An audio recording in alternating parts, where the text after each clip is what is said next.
I'm gonna have to edit this part out just because my job doesn't know I'm currently looking for a job. It's like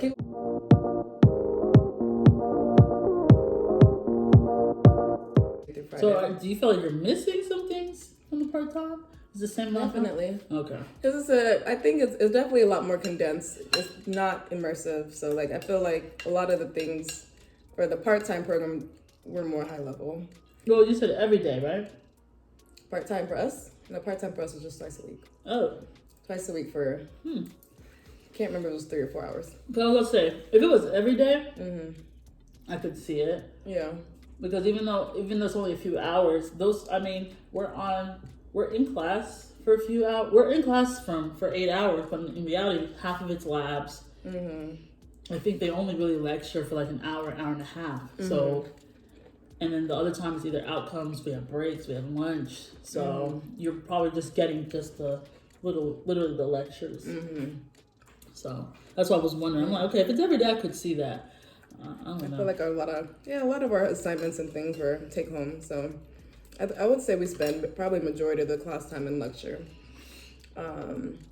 Maybe with like an hour left for like exercises or to ask questions.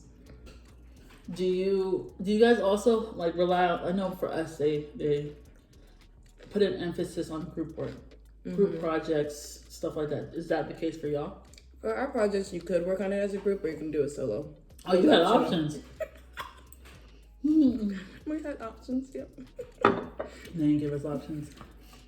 But I'm okay with that. The full time is more strict. Like, they have a specific game plan, things they want you to meet. Whereas ours is like, we see them every day, Yeah. So, like yours, like you said, it's a job for those 8 hours a day, every day, Monday through Friday. Right. So, I don't know. Is there anything else that you feel like people should know that are interested in getting into data science? Like things you wish you had known, things like that? I think, I would say my one takeaway from the bootcamp, main thing is like, I knew what things were important to like, okay, what am I trying to say? Like, what were the important topics that were happening in the industry and in the field? Like, they cover all of that. Like, they always wanted to make sure their curriculum was up to date with the things that they were, like, that was going on in industry. Okay. So I felt like that gave me a great insight to like, okay, what's happening? These are things we need to learn. Even though it was high level, like some of it did get more technical, but even like outside of data science, like they taught us like important things like, version control and the command line interface and things like that. Y'all answered. So like stuff like that, I wouldn't even, think to really dive into as a newbie data scientist or whatever, or aspiring data scientist. So I think just having that structure, like I knew what gaps I needed to fill in. So I was like, okay, we're covering Python these 2 weeks. I know enough to get by, but there's a whole bunch of areas where I need to fill in. So it gave me that structure, like, okay, I need to focus on Python. Then probably after that, getting more into machine learning, deeper diving into like linear regression and all the other topics that we covered. So it provided a great skeleton, I would say. Why are you shaking your head? Because I don't like statistics. So you talking about linear regression, I'm just like, nope. I know, yeah, so I feel like I saw your eyes glaze over your lips. But I'm glad you're talking about this because I guess, like for me who I didn't know about all the careers in tech. So I didn't really research data science, didn't look into it. So I guess like if somebody's more inclined to math and like statistics. And numbers and data. I like numbers. And insights. I don't really care about data.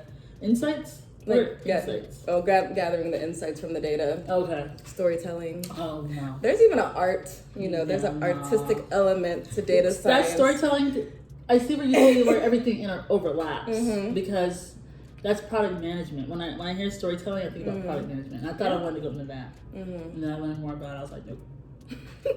And it's the same with data science. Like I feel like today I'm just You've learned enough to know that it's a no-go. I'm good, Y'all got it. I'll help y'all with the math if you need help. I can tutor, but nope. Other than that, that's all you get. And if it's it's statistics, please don't ask me. But yes, is there anything else you would like to talk more about? I feel like we covered most of everything. Like, is there any other career-oriented questions or job search questions? No, I mean, you actually shocked me with that. I really thought everybody was out here struggling in all areas of tech when it comes to the job hunt.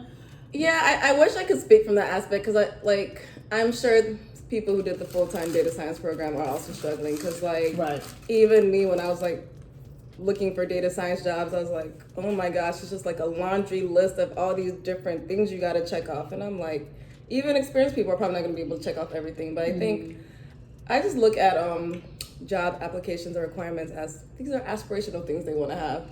I check off maybe 50% of these boxes. I'm still going to apply because you never know. Like, I'm gonna stop there. I can want to like say more, but say whatever you want to say. This is your you're probably gonna have to edit this part out just because my job doesn't know I'm currently looking for a job. So I keep wanting to speak on it now. JK, just kidding.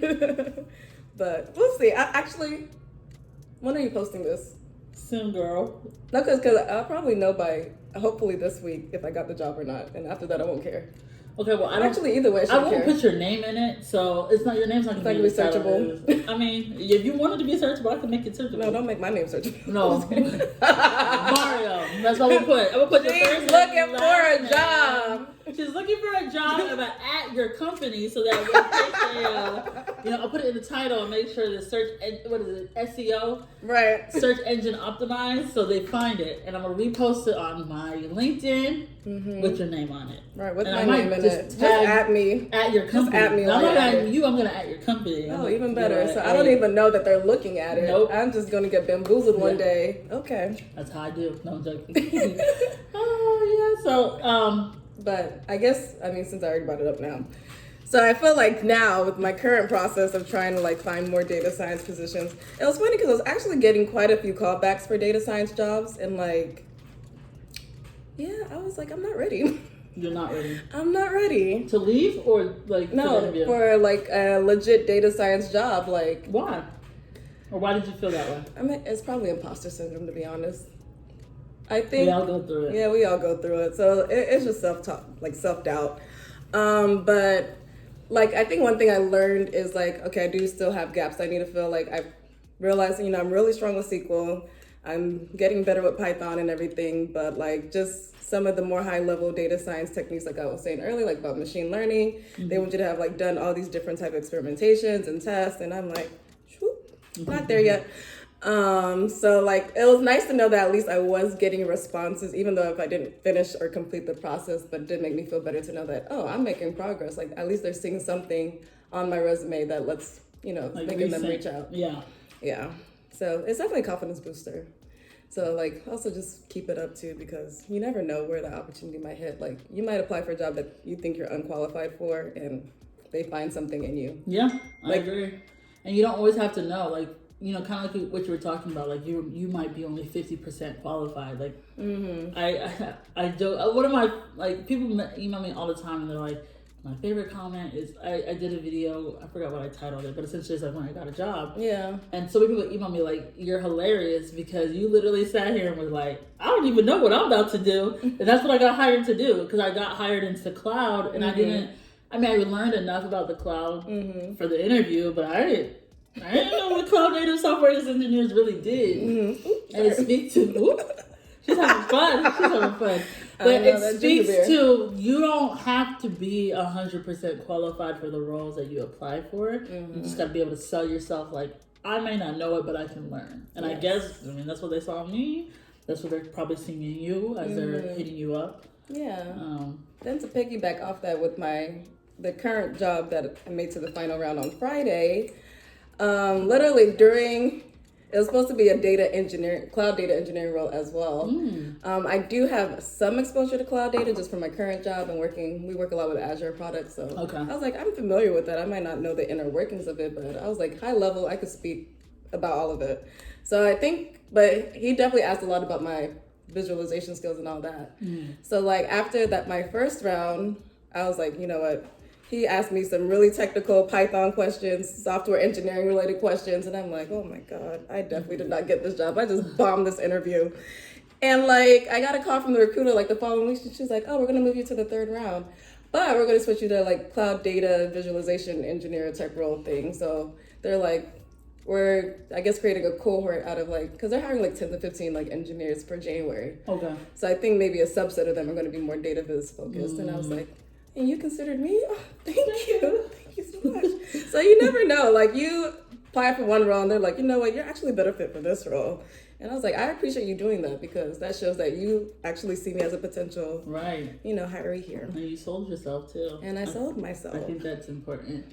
I think like a big takeaway that I've learned throughout the job hunt and even being at the job now. God, sorry guys, haters call us. No, it's not haters. I'll call her that. But I think a big takeaway that I've learned is that you don't have to be the smartest.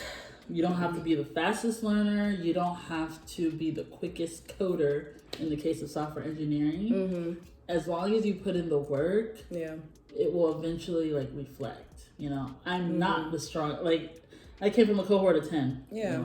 Well, I don't feel like I was the smartest. I definitely wasn't the quickest coder. Mm-hmm.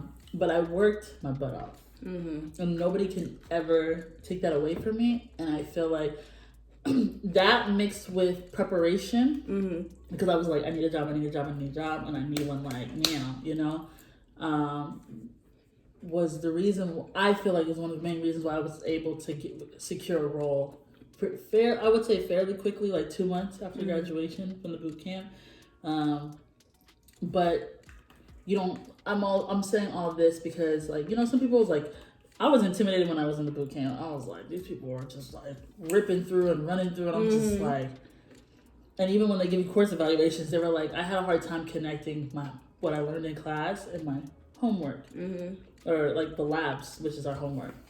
I had a very hard time connecting the two, like seeing the relevance, because I was just like, what the heck? Why I got to do this?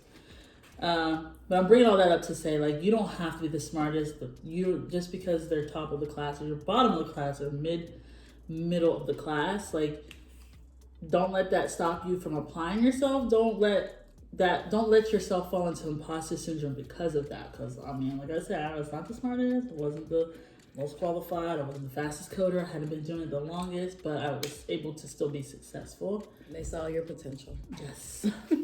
Got lots of potential, girl. Yes, girl. Yes. I think I did. I definitely saw myself. I'm a likable person. I feel weird saying that, but like, I feel like what sold me was my transferable skills, and I think some career changers do not put enough emphasis on that. Is my transferable skills, the ability to communicate, my ability to like interact with people, my ability to take the problem solve, or even to be resourceful.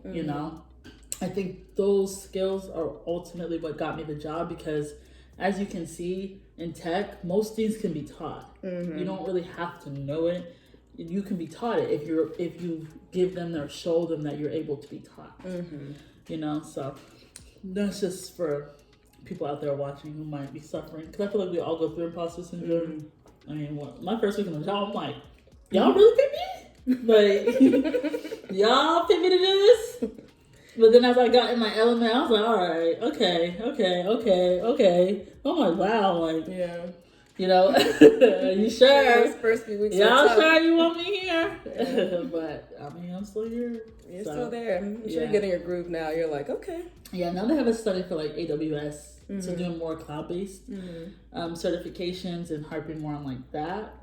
So it's been a process, but I'm here now. Guess the cloud is the future then. Oh, cloud? No, I tell everybody, cloud is the future. I don't care what nobody.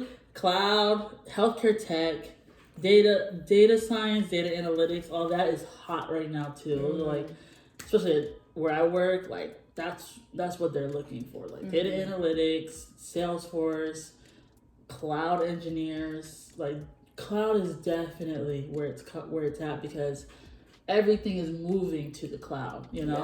And during the pandemic, that's how a lot of people were able to work from home, is because their stuff is connected online. Yep. So, yes. Well, I don't think I have anything else for you, but I do want to appreciate you for doing my little mukbang thing. I'm not even going to attempt to say it. Whatever I said, y'all will read the title and you'll know what I was trying to say. But I do appreciate you doing this with me. I hope like you guys at home and anybody else that might be watching this, subscribers or not, I hope you learn more about data science. You might be interested in it. Like I said, if you have more questions or you would like to maybe learn more about it, and you can't find more research, feel free to email me. I can definitely connect you to her from there. And then, you can hopefully have your questions answered. So yeah. Thanks for joining me on my channel. You're welcome. Thanks for having me. Yes. All of you. I appreciated being here. Hopefully you were eating dinner with us because, you're going to be sitting here listening to us for a while. It'll be all right. I may cut this in half. I haven't decided. But, yeah, I'm glad we were able to do this. And we're going to go back and finish eating. And have dessert. Oh, yeah. Oh, gosh, we didn't have it. We were supposed to do that on camera?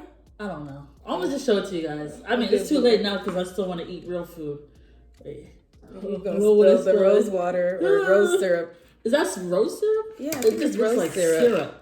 Okay, like I said, for my Nigerians, it's like puff with syrup. Yeah. Like deep fried and soaking in syrup. Tastes the same. I've had it one other time. And the syrup is not too sweet. But that's our dessert. So we're gonna go finish eating, but I thank you for taking the time out of your day to watch this. I hope you learned a little bit more about data science and another career in tech, as well as the job market.